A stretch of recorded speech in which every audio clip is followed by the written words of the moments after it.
Ada's first haircut. Ada had soft, wavy hair that danced around her cheeks.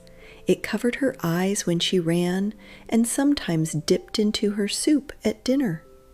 Every night, her mother gently brushed it, starting from the bottom, singing little hums.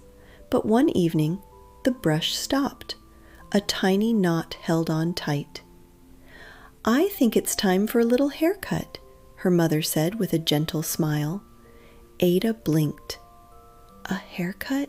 she asked quietly. Something fluttered in her tummy. "What if it hurts? What if I don't look like me anymore?" Her mother hugged her.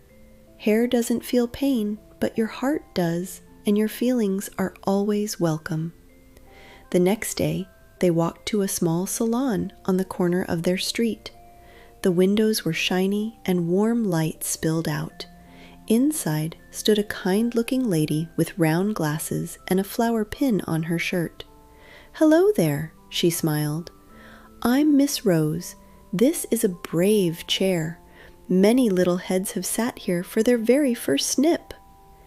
Ada climbed up slowly. The chair was soft but tall. She could see her mom smiling from across the room. Miss Rose looked into the mirror.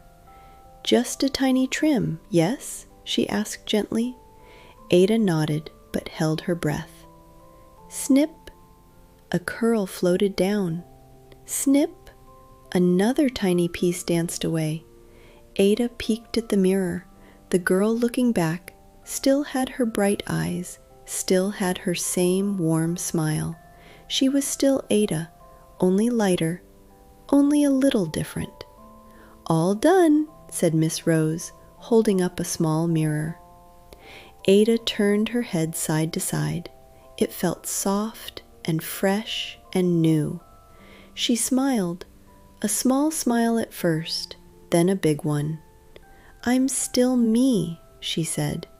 "Of course," said her mom, "just a little braver now." And that day, Ada learned, trying something new can feel scary, but sometimes it helps you find something brave inside. Have you ever tried something for the very first time? How did it make you feel inside?